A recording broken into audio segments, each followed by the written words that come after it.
नमस्कार दोस्तों, राधे राधे, जय श्री कृष्णा। आज कार्तिक मास के कृष्ण पक्ष की चतुर्दशी तिथि है और आज है मासिक शिवरात्रि और नरक चतुर्दशी का पावन दिन।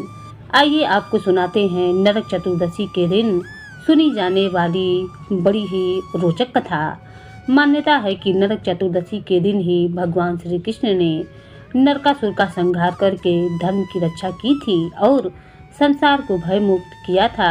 ऐसी भी मान्यता है कि इस दिन तेल का अभंग स्नान, दीपदान और भगवान की पूजा करने से मनुष्य के सारे पाप नष्ट हो जाते हैं और उसे नरक के दुखों से भी मुक्ति प्राप्त होती है।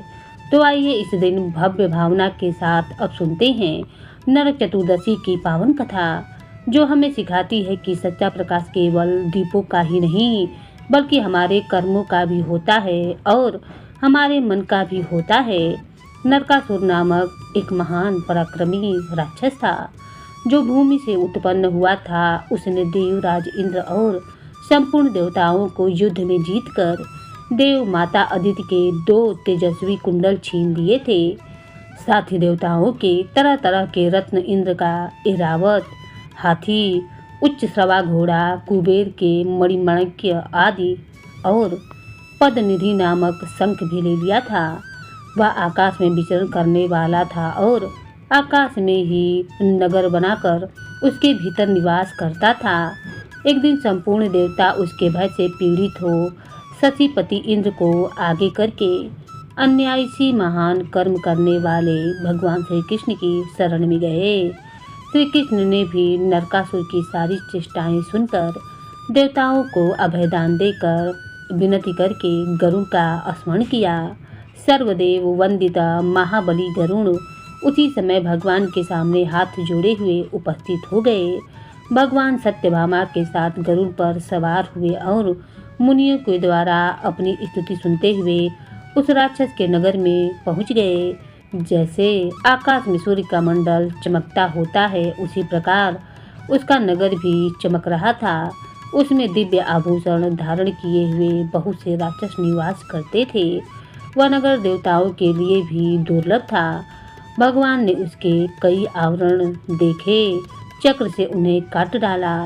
ठीक उसी तरह जैसे सूर्य अंधकार को नष्ट कर देते हैं, आवरण कट जाने पर समस्त राक्षस शूल उठाए हुए सैकड़ों और हजारों के झुंड बनाकर युद्ध करने के लिए चल पड़े। विजय की इच्छा रखने वाले निशाचर तोमर, भिंडीपाल और पट्टिसी आदि अस्त्र शस्त्रों से भगवान श्री कृष्ण पर प्रहार करने लगे। तब भगवान श्री कृष्ण ने भी सारंग धनुष लेकर उनके दिव्य अस्त्र शस्त्रों को काट डाला और अग्नि के समान तेजस्वी बाणों से उन सब का संहार आरंभ कर दिया।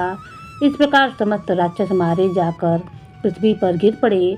संपूर्ण दानवों का वध करके कमल नयन भगवान पुरुषोत्तम ने पंचाजय नामक शंख बजाया। शंखनाद सुनकर पराक्रमी दैत्य नरकासुर दिव्य रथ पर आरूढ़ होकर भगवान से युद्ध करने के लिए आ पहुंचा। उन दोनों में भयंकर घमासान युद्ध हुआ जो कि रोंगटे खड़े कर देने वाला था। वे दोनों बरसते हुए मेघों की तरह हजारों बाणों की छड़ी लगा रहे थे। इसी बीच में भगवान वासुदेव ने अर्धचंद्राकार बाण से उस राक्षस का धनुष काट दिया और उसकी छाती पर महान दिव्यास्त्र का प्रहार किया। उससे हृदय विदीर्ण हो जाने के कारण वह महान असुर पृथ्वी पर गिर पड़ा। तब भूमि की प्रार्थना से भगवान श्री कृष्ण उस राक्षस के समीप गए और बोले, तुम कोई वर मांगो। यह सुनकर राक्षस ने गरुड़ पर बैठे हुए भगवान श्री कृष्ण से कहा, संपूर्ण भूतों के स्वामी श्री कृष्ण, मुझे वरदान की कोई आवश्यकता नहीं है, फिर भी दूसरे लोगों के हित के लिए आपसे एक उत्तम वर मांगता हूँ। मधुसूदन, जो मेरी मृत्यु के दिन मांगलिक स्नान करे, उसे कभी नरक की प्राप्ति ना हो। एवं वस्तु का कर भगवान ने उसे वर दे दिया। नरकासुर ने ब्रह्मा और शिव आदि देवताओं द्वारा पूजित वज्र और वैदुर्य मणि से बने हुए नुपुरों से सुशोभित और शरतकाल के खिले हुए कमल के समान कोमल भगवत चरणों का दर्शन करते हुए अपने प्राणों का परित्याग किया और श्री हरि का सारूपी प्राप्त कर लिया। इसके बाद देवता और महर्षि आनंद मग्न होकर भगवान के ऊपर फूलों की वर्षा और स्तुति करने लगे। इसके बाद कमल नयन भगवान श्री कृष्ण ने नरकासुर के नगर में प्रवेश किया और उसने बलपूर्वक जो देवताओं का धन लूट लिया था वह सब उन्हें वापस कर दिया। देव माता अदिति के दोनों कुंडल, उच्छास्त्र घोड़ा, ऐरावत हाथी और दीप्तिमान मणिमय पर्वत, ये सारी वस्तुएं भगवान ने इंद्र को दे दी। बलवान नरकासुर ने समस्त राजाओं को जीतकर सभी राष्ट्रों से जो 16,000 कन्याओं का अपहरण किया था वे सब की सब उसके अंतपुर में कैद थीं। सैकड़ों कामदेव की शोभा को तिरस्कृत करने वाले महापराक्रमी श्री कृष्ण को देखकर उन सब ने उन्हें अपना पति बना लिया। तब अनंत रूप धारण करने वाले भगवान गोविंद ने एक ही लग्न में उन सब का पानी ग्रहण किया। नरकासुर के सभी पुत्र पृथ्वी देवी को आगे करके भगवान श्री कृष्ण की शरण में गए। तब दयानिधि भगवान ने उन सब की रक्षा की और पृथ्वी के वचनों का हर महीने के कृष्ण पक्ष की चतुर्दशी तिथि स्थापित भोलेनाथ को समर्पित होती है। तो आइए इस आज के पावन अवसर पर सुनते हैं मासिक शिवरात्रि की भी परम ही उज्जैनी कथा। मृत्यु को कोई जीत नहीं सकता है। स्वयं श्री ब्रह्मा जी भी चतुर्युगी के अंत में मृत्यु के द्वारा परम ब्रह्म में लीन हो जाते हैं, लेकिन भगवान शिव ने कई बार मृत्यु को पराजित किया है। इसीलिए वे मृत्युंजय और काल के भी काल महाकाल कहलाते हैं। ईश्वर के प्रिय भक्त का स्वामी स्वयं ईश्वर ही होता है, उस पर मृत्यु का भी अधिकार नहीं होता। मृत्यु के देवता स्वयं यमराज भी ईश्वर के भक्त पर जबरदस्ती करे तो यमराज जी भी मृत्यु के अछूते नहीं रह सकते हैं।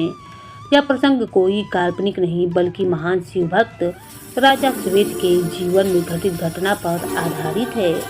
प्राचीन काल में कालंजर में शिव भक्त राजा श्वेत राज्य करते थे। उनकी भक्ति से उनके राज्य में किसी प्रकार की कोई कमी न थी, कोई द्वेष, चिंता या अकाल नहीं था। बुढ़े होने पर राजा श्वेत अपने पुत्र को राज्य सौंपकर गोदावरी नदी के तट पर एक गुफा में शिवलिंग स्थापित करके भगवान शिव की आराधना में लीन हो गए। अब वे राजा श्वेत से महामुनि श्वेत बन गए थे। उनकी गुफा के चारों ओर पवित्रता, दिव्यता और सात्विकता का राज्य था। निर्जन गुफा में मुनि ने शिव भक्ति का प्रकाश फैलाया।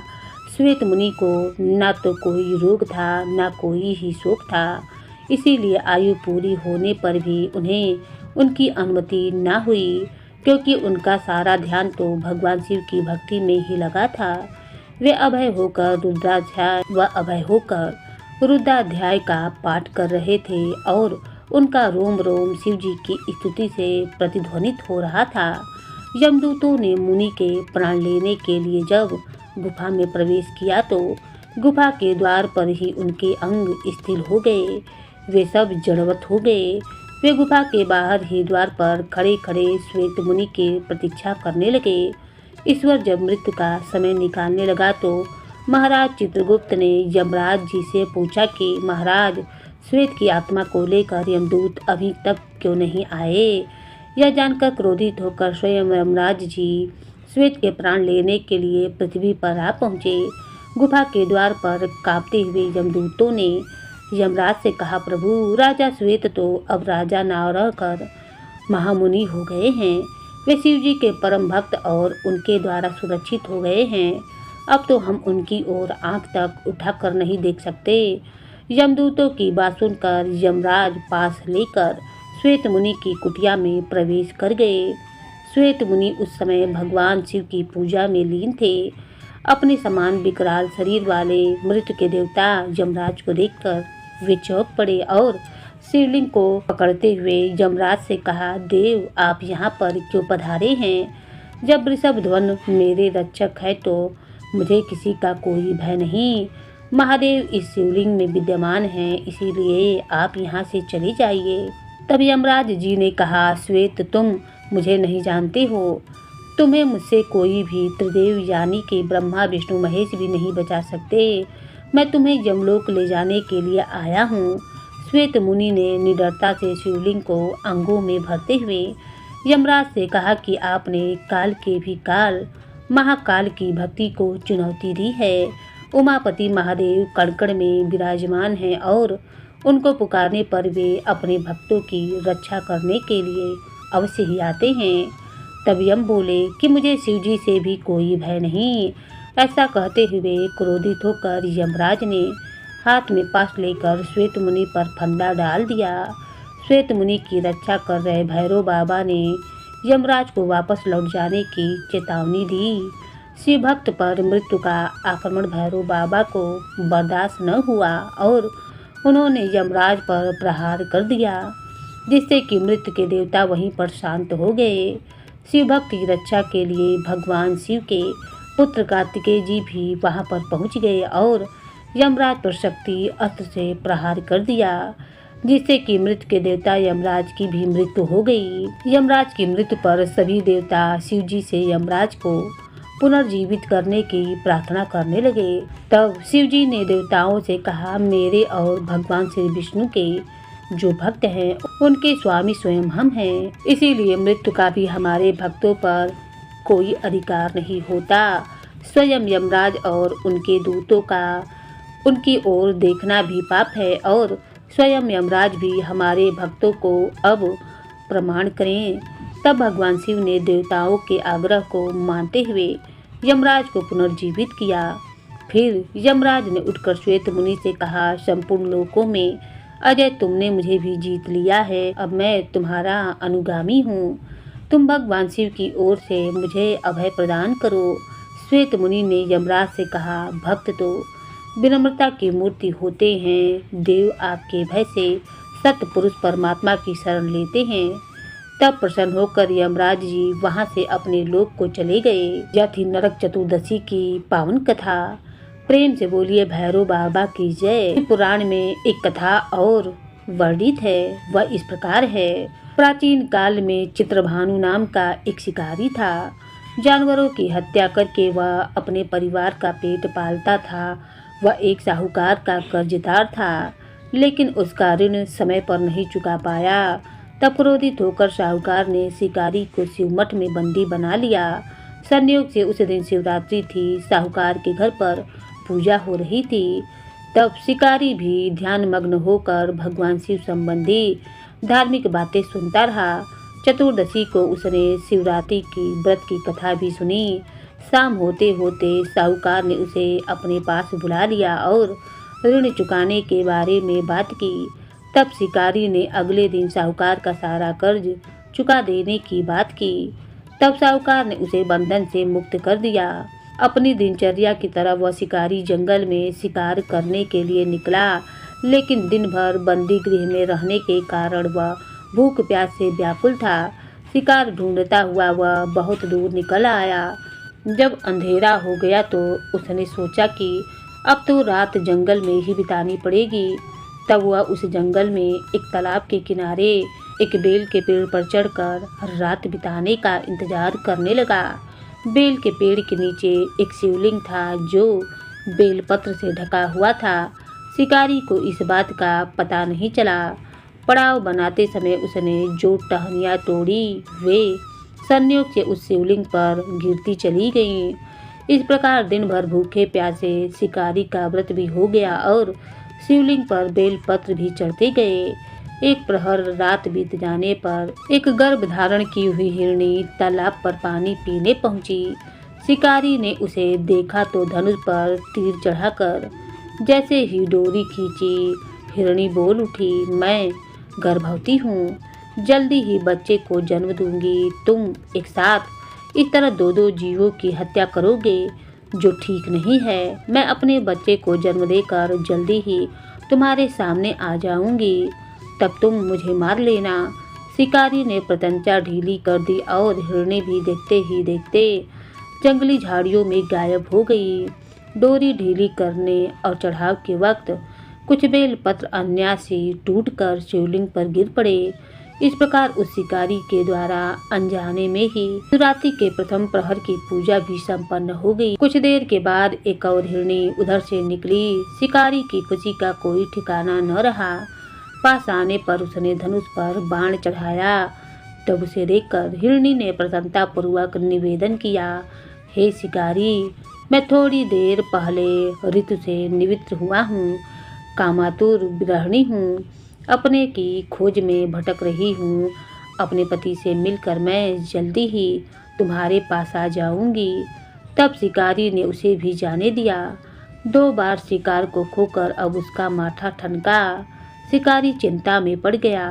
रात का आखिरी पहर भी बीत रहा था। इस बार भी धनुष से लगकर कुछ बेलपत्र शिवलिंग पर जा गिरे और दूसरे पहर की पूजा भी संपन्न हो गई।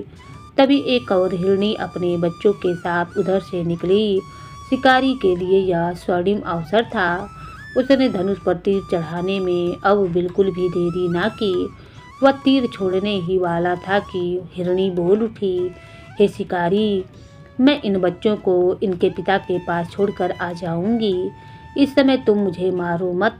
शिकारी हंसने लगा और बोला, सामने आए हुए शिकार को छोड़ दूं? मैं इतना मूर्ख नहीं हूँ। इससे पहले भी मैं 2 बार अपना शिकार गंवा चुका हूँ। मेरे बच्चे भी भूख प्यास से व्याकुल हो रहे होंगे। उत्तर में हिरणी ने कहा, जैसे तुम्हें अपने बच्चों की ममता सता रही है, ठीक वैसे ही मुझे भी। शिकारी, मेरा विश्वास करो, मैं इन बच्चों को इनके पिता के पास छोड़कर तुरंत वापस लौट आऊंगी। हिरणी की दीन स्वर सुनकर शिकारी को उस पर बहुत ही दया आ गई। उसने उस हिरणी को भी जाने दिया। शिकार के अभाव में तथा भूख प्यास से व्याकुल शिकारी अनजाने में ही बेल वृक्ष पर बैठा हुआ बेलपत्र तोड़ तोड़ कर नीचे फेंकता जा रहा था। सुबह होने को ही तो उसे एक हष्टपुष्ट हिरण उसके सामने नजर आया। शिकारी ने सोच लिया कि इसका शिकार तो वह अवश्य ही करेगा।